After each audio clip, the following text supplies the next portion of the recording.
Oiga, me da muchísimo gusto recibir en este estudio a Rafael Correa, quien fue presidente de Ecuador entre 2007 y 2017, 10 años en el poder. Presidente, ¿cómo está? Muy buenas noches. Feliz, pero cansado. Tenemos poco más de 24 horas en México y parece que hemos pasado ya un mes aquí, pero muy agradecidos con México por cómo nos han recibido y por esta oportunidad que nos dan. No, encantado, presidente. Y déjeme entrar ya en materia. Usted se considera como un hombre de izquierda. Sí. ¿Qué es ser de izquierda hoy en día en el siglo XXI? Facilito, buscar la justicia en todas las dimensiones.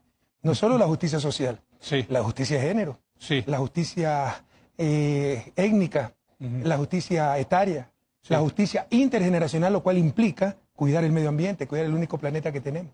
Pero eso, tratemos de bajarlo a políticas públicas específicas. Encantado.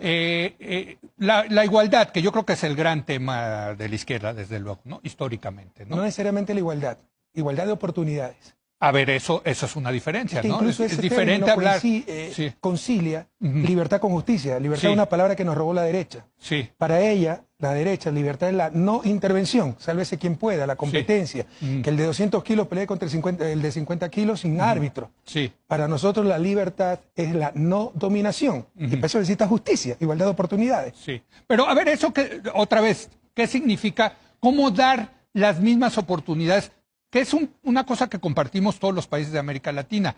El que nace en clase media o clase rica tiene una posibilidad de quedarse ahí. El que nace de clase pobre, también hay una gran probabilidad que ahí se quede. ¿Cómo romper eso, Eso se llama la falta de movilidad social. Correcto. Y la principal muestra que nuestras democracias son democracias de papel, no democracias reales. ¿No? ¿Cómo romper eso? ¿Cómo romper Dando oportunidades. ¿Y cómo se da oportunidades? A través de la acción colectiva y del representante institucionalizado de la sociedad, por medio del cual del cual esa sociedad realiza su acción colectiva, se llama Estado. Sí. Es un Estado que garantice educación, salud, oportunidades, no como mercancías, como derechos. Como derechos que los tiene que proveer directamente el sector público, presidente. Mire, lo importante es que lleguen a los beneficiarios, pero yo sí creo que hay cosas que por el concepto, ¿no?, fundamental de ellas mismas debería ser directamente provistas por el Estado. Ahora, eso pasa por algo que la izquierda también le ha dado la vuelta, presidente, que es el tema fiscal, el tema de cobrar más impuestos. Hoy en día, por cierto, es el gran principal tema en Estados Unidos, en la izquierda de Estados Unidos, que es cobrar más impuestos para dar más. ¿Existe izquierda en Estados Unidos? Pues bueno, la izquierda de allá, ¿no? Digamos. La diferencia entre izquierda y derecha es menor a lo que yo pienso cuando me levanto. Bueno, pero si ve a Elizabeth Warren o a Bernie Sanders, sí, ya están hablando. Estoy siendo injusto. Así es. Pero pasa por un tema precisamente de cobrarle más impuestos a los ricos para darle más oportunidades a los pobres. Pero eso se llama sociedad.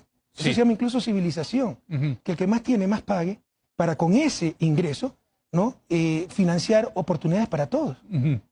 Pero, a ver, significa desde luego eso. Pero si usted le sube los impuestos en un país como en América Latina, los capitales se van. Ese es el gran mito que existe. A ver. Baje los capitales, los impuestos, lo que usted quiera, que es lo que siempre hemos hecho, y verá que se seguirán yendo. Los capitales responden a otra lógica. A ver. De hecho, América Latina es la región con más bajos impuestos del planeta, una de las más bajas de las regiones con más bajos impuestos. Y somos el continente más desigual del planeta. Correcto. Y uno de los factores precisamente, aquello que el que más tiene no paga más. Entonces es algo que tenemos que revisar. Pero entonces sí deberíamos de subir los impuestos. Adecuadamente, y debemos ver el todo, no solo la parte. Para los propios empresarios, primero, no puede haber empresas prósperas en países quebrados. Segundo, para que las propias empresas tengan prosperidad, necesitan a quién vender, y para eso se requiere una adecuada distribución del ingreso, adecuada distribución de oportunidades, como es manifestado. Pero nos hemos atrasado en ese sentido en el tema fiscal. América Latina está extremadamente atrasada y confundimos todo y nos dejamos engañar por el Fondo Monetario, entre otros. Por ejemplo, los déficits fiscales. Usted escucha déficit fiscal y considera que es pérdida. No. Bueno, a mí no me gustan, el déficit, a mí fiscales. Sí me gusta si es un déficit fruto de la inversión. Claro. Que si usted, para que usted endeudarse para invertir. Si usted está pagando un arriendo, $1.000 mensuales, y en lugar de eso puede comprarse una casa de $50.000 y después, por siempre, pagar $1.000, después de 15 años tal vez ya la casa es suya, ¿verdad? Es una buena idea comprarse la casa. Pero significa que va a tener déficit, que va a poder financiarse, pero está acumulando un activo que le va a dar un ingreso explícito o implícito por el resto de sus días. O sea, lo que usted dice hay que endeudarse para invertir. Si es que es necesario endeudarse para invertir, hay que hacerlo. Sin inversión no saldremos de su desarrollo, y ahí está la trampa de los déficits fiscales, cómo se los consigue, porque hay otras formas técnicas de medirlo, incluye inversión como un gasto más, lo cual es un terrible absurdo. Es como que si una empresa privada obtuviera 20 millones de dólares en utilidades, quiere poner una nueva planta que le cuesta 50 millones, tiene que prestar 30 millones y la gente diga, prestó 30 millones, tuvo pérdida. Entender que el déficit de caja es pérdida. Ahora, ¿por qué han fracasado los gobiernos de izquierda en particular con este tema de endeudarse, pero no para invertir, sino que se los acaban gastando, presidente? No, tengo que decirle que los gobiernos de izquierda no hemos fracasado. El gobierno ecuatoriano fue un éxito total y muchos otros gobiernos como el boliviano, por ejemplo, nosotros. Bueno, es el caso de Argentina, por ejemplo. Tuvimos varios años, ahí hay muchos mitos. Mire la respuesta del pueblo argentino. Tuvimos muchos años del más alto coeficiente de deuda, inversión pública, PIB, de todo el continente. Llegamos a un momento al 15%. 15%. ¿Sabe cuánto estamos en México? En menos de 3%. Nosotros estábamos en 4 o 5%. Triplicamos porcentualmente y se duplicó el tamaño de la economía. O sea que en términos absolutos se multiplicó por 6 la inversión pública. ¿Y en qué se ve eso? En la infraestructura que tenemos, en escuelas. Eso es inversión social, escuelas, hospitales, pero también inversión productiva, los propios carreteros o carreteras, las hidroeléctricas, puertos, aeropuertos, y eso le da ingresos para el futuro, le da competitividad sistémica, es bueno, no es malo. Ahora déjeme preguntarle en ese sentido, porque Ecuador es un país muy especial porque no tiene control de su política monetaria, porque el dólar es su moneda. Terrible. Eso, a ver, terrible, dice usted. Sí. Terrible. ¿Y por qué no lo quitó usted? Porque hay cosas, es lo que se llama exit cost, usted seguramente lo ha visto, todos sus títulos, pero los costos de salida pueden ser gravísimos, pero no significa que sea algo bueno. Pero en economía, como en la vida, hay cosas muy fáciles de hacer y muy difíciles de deshacer. Poner un subsidio es muy fácil. Sacar el subsidio y no, bueno, lo estamos viendo. El gobierno, ¿verdad? Lo estamos viendo. ¿No? Eliminar la moneda nacional fue relativamente sencillo, ¿no? En un momento de crisis se logró consenso, mucha propaganda, mucha manipulación. Salir de esa moneda extranjera para volver a una moneda nacional puede crear un cataclismo económico, social y político. Entonces, ¿no hay manera?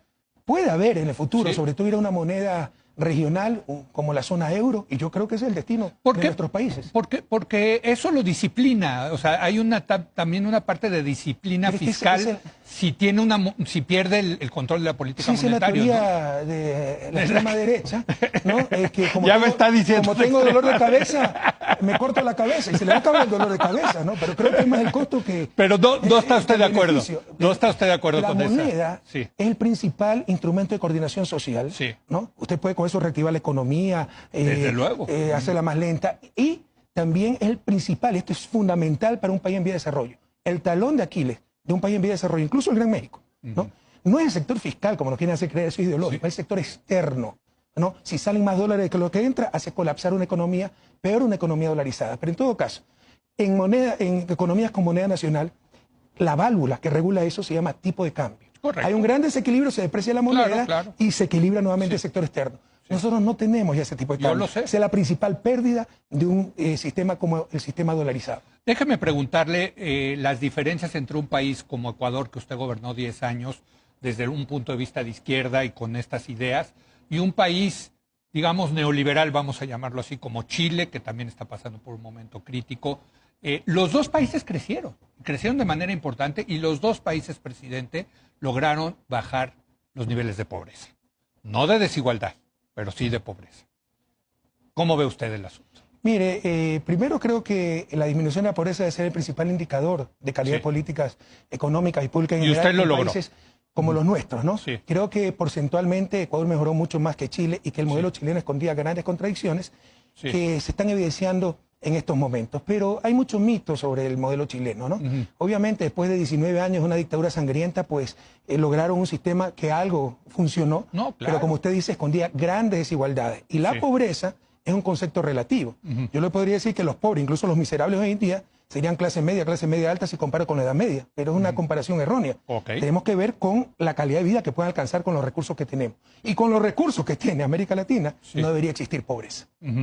Ahora, déjame preguntarle, ¿qué significa en ese sentido el concepto de socialismo en el siglo XXI? Maravilloso. Ya, sin caer en los dogmas del socialismo tradicional, recogemos, eso sí, valiosos principios, como buscar la justicia social, el valor de uso más que el valor de cambio, ¿no? El neoliberalismo lo que hace es producir mercancías, cosas con un precio explícito. ¿Cuál es el precio del medio ambiente? ¿Cuál es el precio del tiempo libre con sus seres queridos? Pues sí, ¿no? Se puede calcular, ¿no? yo creo. Por medios indirectos, pero no con precios de mercado. Entonces, tomamos esto del socialismo tradicional, por ejemplo, producir cosas que beneficien, que busquen el buen vivir, tengan o no tengan precios de mercado, ¿no? ¿Cuáles son las diferencias? No creemos en dogmas, creemos que cada país debe buscar sus propias soluciones. Creemos que toda sociedad moderna debe tener mercado. El mercado es un gran mecanismo de coordinación social y económica. O sea, acepta, el socialismo del siglo XXI acepta el mercado. Pero por supuesto, pero sería negar aquello, sería tan torpe como negar la necesidad del Estado por medio del cual esa sociedad realiza su acción colectiva. Pero entonces, ¿hasta dónde el Estado? Perfecto. Sí. Esa es la gran pregunta. dialéctica del siglo XXI. ¿Hasta dónde acción colectiva?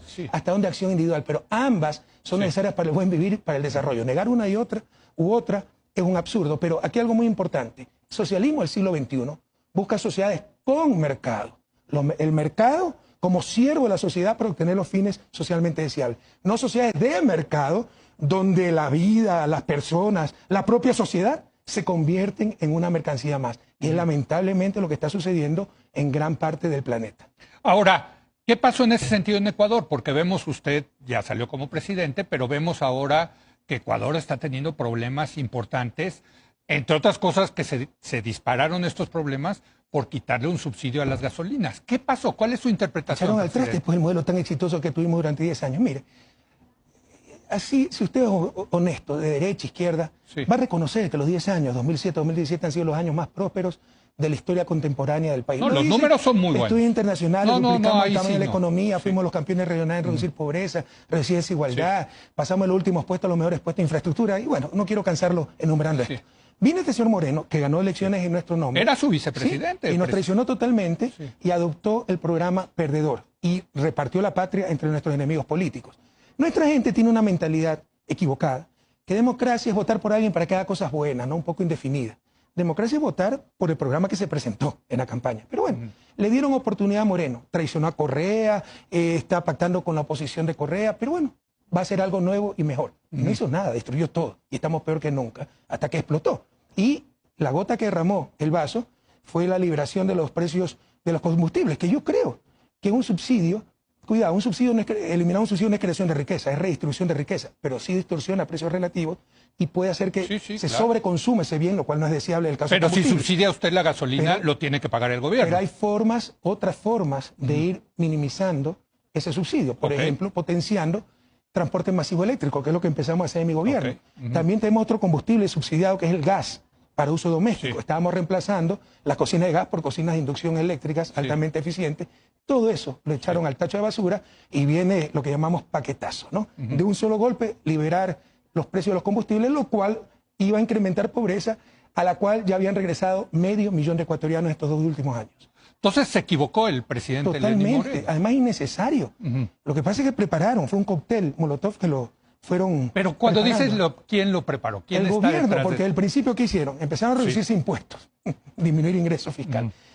Eliminaron aranceles por el fundamentalismo de mercado, libre comercio, en una economía dolarizada. ¿No está de acuerdo usted con el libre comercio? No, con el comercio inteligente sí, con el bobo aperturismo jamás. Y revise la historia, ningún país se desarrolla así, salvo un par de excepciones. Bueno, a nosotros nos ha ido muy bien, la verdad, con el libre comercio. ¿Y dónde están entonces los resultados en desarrollo? Porque a nivel de desarrollo no muestra ninguna diferencia, con todo respeto, México, con respecto a América Latina. No, bueno, se ha subido el ingreso per cápita en México. A nivel de índice de desarrollo humano en Naciones Unidas, ustedes están por encimita del promedio de la... Pero yo no me puedo imaginar un México sin el Tratado de Libre Comercio. Yo sí me lo puedo imaginar, por el contrario, ustedes son la muestra de los mitos que existen al respecto, porque 25 años ya de un tratado del NAFTA, al lado del mercado, están el segundo más grande de Europa, Estados Unidos y Canadá, con Canadá sí es más grande tal vez Norteamérica, y no muestran, ya debería ser desarrollado. Pues si pero entonces le da la razón al argumento de Donald Trump de que hay que ser proteccionistas. No hay país que se haya desarrollado sin adecuado proteccionismo. Pat Buchanan dijo, no hay nada más antiamericano que el libre comercio, y tiene toda razón. Revise el proceso de desarrollo de Estados Unidos del siglo XIX. Fueron los creadores del proteccionismo moderno con Alexander Hamilton. Y el que más impulsó el proteccionismo fue Abraham Lincoln. Eso fue parte de las causas de la guerra civil norteamericana. Pero estamos discutiendo algo. Sí, bueno, ya nos fuimos al siglo XIX. Estábamos en Ecuador precisamente. ¿Quién estaba detrás de esto? La idea de abrir, de la apertura, en fin, en Ecuador. El nuevo modelo neoliberal. Sí. ¿no? Entonces era el sálvese O sea, quien pueda. regresó el neoliberalismo. Por supuesto, el modelo que nos impusieron el neoliberal, y un neoliberalismo criollo, con trampa, ¿no? Sí. Porque en Estados Unidos sí tiene un sistema de impuestos progresivos. Acá no. Acá se disminuyen impuestos a los más ricos, y ya me recuerdo por qué nos desviamos del tema. Perdón. Eliminaron aranceles, Sí. lo cual es gravísimo en dolarización, porque si ya no tiene política monetaria, tipo de cambio para controlar desequilibrio en el No, sector pierde externo, competitividad. Ahí solo le queda la política comercial, Sí. y eliminaron aranceles. Con eso también pierde el fisco. Sí. Aumentaron gasto innecesario por cuestiones políticas. Reconocieron deudas ilegales con el Instituto de Seguridad Social. Restituyeron un subsidio con la Seguridad Social carísimo. Es el mismo monto que lo que iban a recuperar con la liberación de los precios de los combustibles. Y cerraron fuentes de financiamiento interna, la Seguridad Social del Banco Central, que es propia plata, es plata pública. Fue un cóctel molotov para quedarse sin fuente de financiamiento y solo tener que recurrir al Fondo Monetario, que nos impuso un programa de ajuste durísimo, que incluye, entre otras cosas, liberación de precios de los combustibles. Bueno, vamos a hacer una breve pausa y vamos a seguir conversando con el expresidente de Ecuador, Rafael Correa. Está buena esta discusión. Regresamos en un momento más. A quien le agradecemos mucho que haya venido en este viaje, y está usted invitadísimo, Muchas presidente, gracias, cuando quiera venir aquí a este programa. Déjeme, estaba leyendo de uno de los logros que se dio en sus 10 años de gobierno, que fue la baja de la criminalidad. Y me parece que este es un tema, se lo pregunto, porque yo creo que este es el principal problema que tiene este país, mi país, México. ¿Qué hicieron ustedes? Eso es parte del éxito económico, porque no hay mejor política de seguridad que el desarrollo humano. Sí. Y cuando la gente tiene sus cosas, su casita, su terrenito, empieza a cuidar mucho eso y a respetar la ley y a evitar la violencia. Entonces no hay mejor política de seguridad que el desarrollo humano. Entonces hubo desarrollo humano que no ¿Qué se refiere con desarrollo humano? ¿Qué es? Bienestar humano, acceso a educación, salud, a vivienda, a un trabajo digno. Porque el neoliberalismo, y yo sé que usted es neoliberal y respeto mucho eso, y me encanta discutir con gente inteligente que no piense como yo porque aprendo, pero muchas veces por ese pragmatismo destructor, no importa que estén en condiciones de semiesclavitud, es peor que estén desempleados, no. Porque el bien más importante para una sociedad se llama el bien moral. Y la explotación laboral es sencillamente inmoral. Se pierde mucho más de lo que se gana con esa clase de cosas. Entonces, evitando eso, se genera desarrollo humano. Pero además, hubo políticas claras de seguridad sin llegar a la represión, pero mejor organización del sector seguridad. Por ejemplo, creamos el Ministerio Coordinador de Seguridad, Policía, Fuerzas Armadas, Inteligencia. Se hizo una importante reforma judicial, importantes reformas de código, sobre todo el Código Penal, que tenía 70 años de antigüedad, e incluso acciones muy directas, por ejemplo, con las pandillas. Tenemos un problema de pandillas. Lo que hicimos fue reunir a estos chicos y decirles, chicos, esa energía juvenil la necesitamos para el desarrollo del país. Les dimos trabajo, les dimos una sede social, y hoy a tal punto se integraron que tenemos un asambleísta que pertenecía a los Latin Kings. Pero entonces lo que está diciendo es, hay un brazo de política social que no hay que perder, y que la izquierda, la verdad, siempre ha sido muy clara en ese sentido. Pero hay otra parte, hay otro brazo, que es el brazo de la justicia, el brazo de la policía, fiscales, el respeto jueces, a la ley. De Estado de Derecho. De Estado de Derecho. Que usted le invirtió dinero, por ejemplo, mucho dinero al tema de la policía, entiendo, ¿no? Y la reforma judicial también, que era ejemplo para América Latina. Pero dijeron que yo manejaba la justicia, yo no conozco a un juez de la Corte Nacional. Se me olvidó un factor importantísimo. El Sistema Integrado de Seguridad, el ECU 911, en todo el territorio nacional, inclusive las Islas Galápagos, usted marca el 911 y tiene acceso a policía, bomberos, ambulancia, etcétera. Es el único país de toda América Latina que tiene ese sistema integrado en todo el territorio nacional. O sea, sí le metió dinero, hay que decirlo, le invirtió, porque es una inversión también, ¿no? Pero es que triplicamos la recaudación tributaria. Nuestros detractores nos dicen que tuvimos suerte, que fue por el ingreso petrolero. El ingreso petrolero aumentó, pero no hubiéramos gozado de ese ingreso petrolero si no renegociábamos los contratos petroleros. Pero más aumentó la recaudación de impuestos, y no por nuevos impuestos. Estudio que hizo el SRI, que es muy bueno, el Servicio de Rentas Internas en nuestro país, mejoró mucho. Calculan que el 92% del incremento de impuestos es por eficiencia recaudatoria, porque ya no se toleró la evasión. Y triplicamos la recaudación de impuestos. Entonces eso nos dio gran cantidad de ingresos para poder invertir en la gente. Es que otra vez pasa por el tema fiscal, presidente. Sí, o sea, yo no he dicho que no es importante. He dicho que no es lo más importante en cuanto a desequilibrio macroeconómico. Mucho más peligroso un desequilibrio en el sector externo que el sector fiscal. El sector fiscal siempre tiene alguna manera de arreglarlo. ¿Cómo arreglarlo del sector externo? No, pero sí, estaba viendo las estadísticas, lo que logró usted bajar los homicidios por cada 100,000 habitantes. La verdad, sí, muy impresionante. Pasamos al segundo puesto. La verdad, se lo voy a ser sincero, me dio envidia, presidente. No, porque aquí estamos al revés. vamos creciendo y creciendo. Pero se está Tenemos un contradiciendo. gobierno de izquierda que dice que también se va a solucionar esto con la política social. Ya lleva casi un año el presidente López Obrador y la violencia está peor que Leo, nunca. de un año no se puede hacer nada, ni en 10 años, se puede hacer mucho, pero no Sí. se puede hacer todo. Los procesos de desarrollo más rápidos, Singapur, Corea del Sur, sin democracia, Sí. con regímenes muy fuertes, tomaron 25, 30 años en circunstancias totalmente diferentes, con un ambiente geopolítico muy favorable, por la Guerra Fría, etcétera. Pero en todo caso, no decía que era un éxito el modelo mexicano, eso se debe reflejar también en seguridad. No, bueno. ¿O de qué sirve tener más crecimiento económico, más ingresos promedio, si nuestros hijos no pueden salir a pasear tranquilamente a la calle? Pues déjeme lo cambio. No creo que yo no pueda haber una gran transformación hacia un Estado más activo, a un Estado que proteja, que dé más bienestar, si no hay seguridad. Es que ahí hasta los neoliberales estamos de acuerdo. Es un problema de bien público, o sea, no, es una Estamos de falla acuerdo del mercado. No. En el problema, no en Desde las luego. soluciones, porque muchas Sí. veces la derecha viene solo la represión. No, mientras que bueno, la izquierda, claro que no. le he dicho, no hay mejor seguridad humana ciudadana que la basada en el desarrollo humano.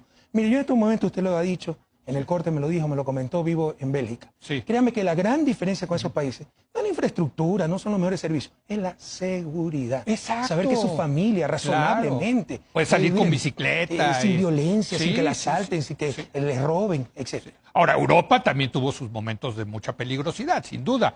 Pero ese es el paso que nos falta en muchos países de América Latina. Esa es la ¿no? diferencia entre los indicadores económicos. Nos ha hecho creer que todo es económico. No, el desarrollo económico va mucho más allá de la economía. No, hay muchos bienes sin precios de mercado, intangibles, Sí. que son mucho más importantes Bueno, la seguridad para el ahí. bienestar Sí, la seguridad. social, para el bienestar humano, el bienestar ciudadano, que producir más carros, más papas, más tortillas, etcétera. Mire- Y uno de esos bienes se llama seguridad. Mire, presidente, Y, a mí... y uno de los factores Sí. fundamentales para esa seguridad es la equidad.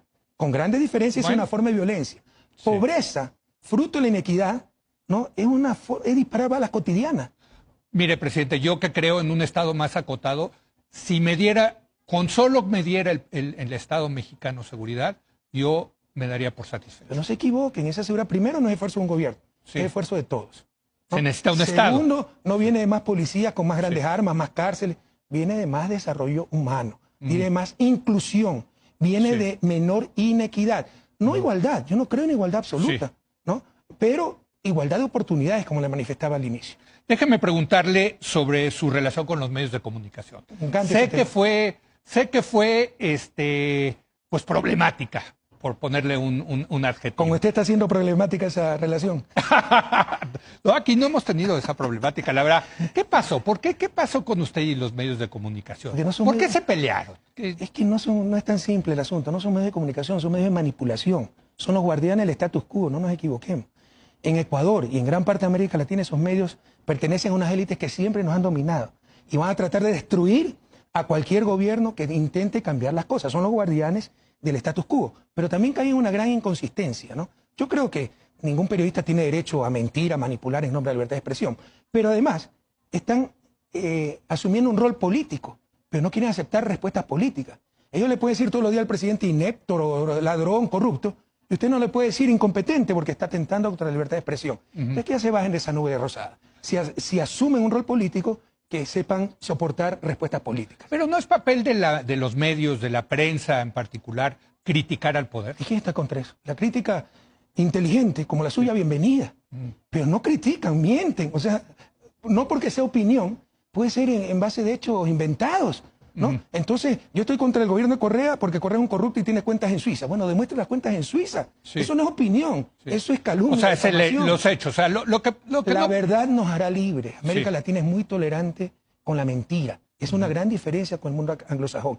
Y nuestra prensa miente y no podemos permitirlo. ¿Y entonces qué tiene que hacer el gobierno al respecto, presidente? Mire, incluso desde el Digo, punto no de vista- está fácil, desde la el punto de respuesta. vista democrático, es un problema complejo, pero yo creo que el más importante, que enfrentan los movimientos progresistas y la propia democracia.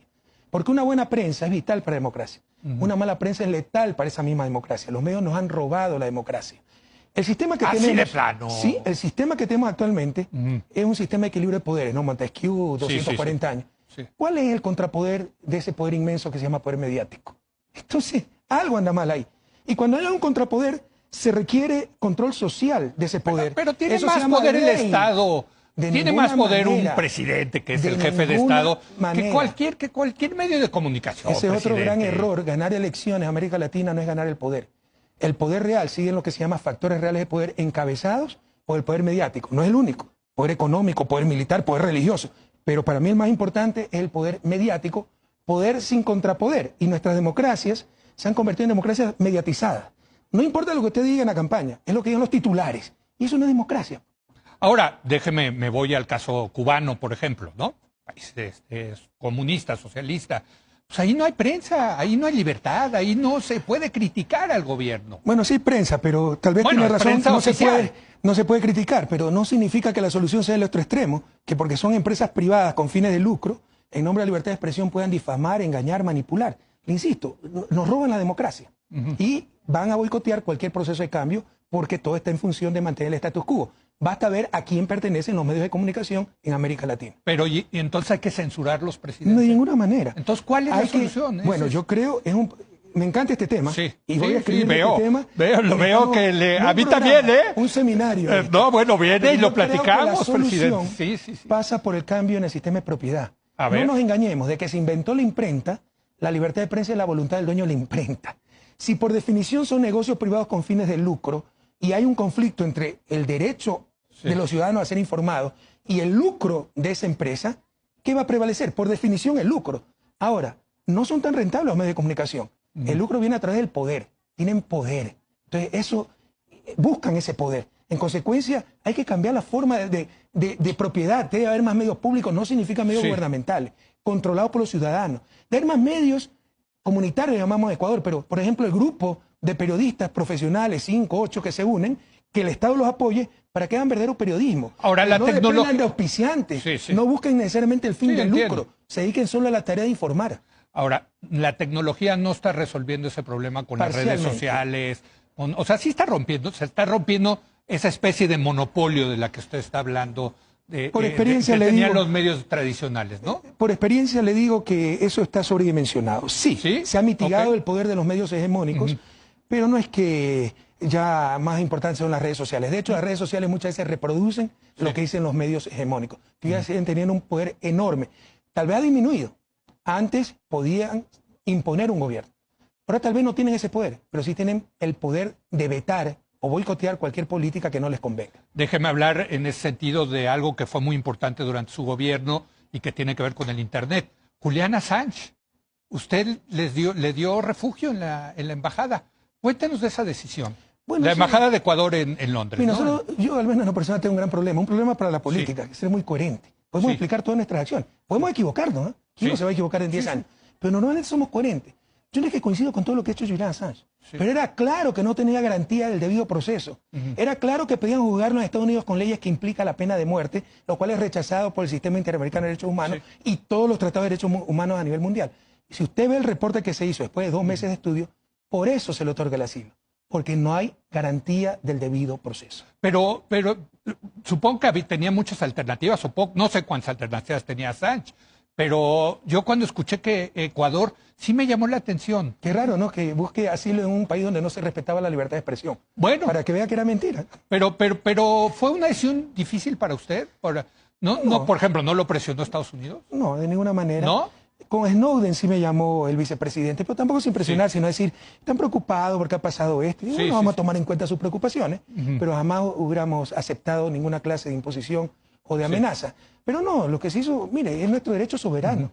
Nosotros podíamos darle el asilo sin dar explicaciones a nadie. Pero se hizo un estudio de 2 meses, con un reporte ahí, y fundamentando las razones por las que otorgábamos ese asilo. Déjeme hacerle una última pregunta, y desgraciadamente ya no nos queda mucho tiempo. Yo me hubiera quedado mucho más tiempo con usted. Encantado con Se ve que le gusta la polémica, presidente, y me encanta, ¿no? Me gusta el diálogo, enriquecerme con las opiniones de los demás. Así es.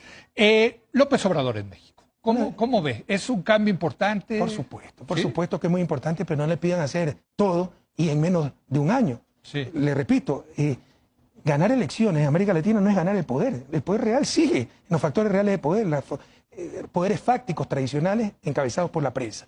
Pero yo creo que López Obrador es una gran esperanza, no solo para México, sino para toda América Latina. ¿Se está configurando un eje de izquierda, diría usted, en América Latina? Hubo una reacción conservadora. La época de oro de América Latina fue 2002-2014. Eso lo dicen también estudios como de la CEPAL. Sí. 90 millones de ecuatorianos de latinoamericanos salieron de la pobreza. Bueno, también coincidió con el boom de los commodities, pero ¿no? no todo se explica por eso. Bueno, pero bueno. Hay estudios donde dicen que Ecuador pues tuvo un desempeño mucho más allá de lo que justificaban el incremento del ingreso petrolero. Pero en todo caso, salieron de la pobreza 90 millones de latinoamericanos, mientras Europa decrecía, Estados Unidos estaba estancado, América Latina crecía, disminuíamos desigualdad. En el 2014 se revierte eso, entre otras cosas, por el cambio en el entorno económico, desplome de los precios de los commodities, y que la prensa de derecha dijo es culpa de las políticas progresistas. Y empezaron a llegar gobiernos de derecha reaccionarios por todos los medios, a las buenas o a las malas. Por ejemplo, en Argentina lo ganaron democráticamente, entre comillas, aunque el gran opositor de Scioli fue el Clarín, no fue Macri. ¿no? Bueno, pero pues se vale, ¿no? Que el Clarín... Bueno, pero una propaganda. ¿no? Bolsonaro en criticar a la prensa es criticar la libertad de expresión, no es criticar a esas empresas que no cumplen con sus deberes. Como cuando decían cuando estábamos colonizados, para mantenernos dominados, que criticar al rey era criticar a Dios. Ya superemos esa cosa. Podemos y debemos criticar a la prensa. Pero en todo caso, en Brasil llegaron a la brava con golpe parlamentario contra Dilma, en Ecuador llegaron por la traición. Pero bueno, hubo un cambio en la realidad de América Latina. Pero más rápido de lo que se desarrolló ese cambio, empezó ya a desaparecer, con la victoria de Alberto Fernández en Argentina. Entonces yo creo que hay un cambio muy importante en la región, con las protestas que hemos visto en rechazo al neoliberalismo en Chile y Ecuador, con la victoria de Evo Morales en Bolivia.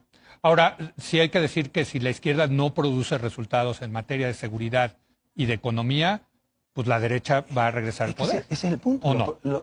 Generamos esos resultados. ¿Por qué cree que a mí me están persiguiendo judicialmente? Porque saben que si hay elecciones, yo regreso al país, les gano todas las elecciones. Entonces utilizan estrategias antidemocráticas. Mire cómo se ha ganado en Argentina. ¿Por qué no dejaron participar a Lula? Porque si lo hubieran dejado participar el presidente de los Estados Federados del Brasil, sería Ignacio Lula da Silva y no Jair Bolsonaro. Le robaron no solo la libertad a Lula, sino la democracia a Brasil. Y ese apoyo popular no es porque somos carismáticos, interesantes, estas cosas. Es por lo que la gente compara y sabe que antes vivió mucho mejor con nuestra política progresista. Mi productor me va a matar, pero sí le quiero hacer la pregunta. Maduro en Venezuela. ¿Cómo lo ve usted? Bueno, porque yo lo veo desde una perspectiva ahí sí diferente, de que no hay democracia en Venezuela. ¿Y usted cómo puede analizar la situación de Venezuela? Es un país en guerra. ¿Usted ha analizado las sanciones que le ha puesto Estados Unidos? Es una agresión. Es el mismo argumento de Cuba. Pero es un argumento válido. Usted puede juzgar la situación política, social y económica de Cuba, el éxito o fracaso de las políticas socialistas, cuando tienen 60 años un bloqueo criminal con el cual México no aguantaría 3 meses. Perdóneme que sea tan cruda una comparación. Sí, no, está bien. Entonces, levanten el bloqueo, levanten las criminales sanciones a Venezuela y al día siguiente discutimos de cómo vemos la democracia en Venezuela. Bueno, yo ya me dejó ahí picado con ganas de polemizar con usted, pero ya nos tenemos que ir. Presidente, muchas gracias, de verdad. Venga más seguido a México. Si me invita con programa. No, yo adoro venir a México. Gracias a Rafael Correa, gracias a usted por habernos acompañado. Yo lo espero mañana en punto de las 10 de la noche, cuando otra vez sea la hora de opinar. Aquí nos vemos.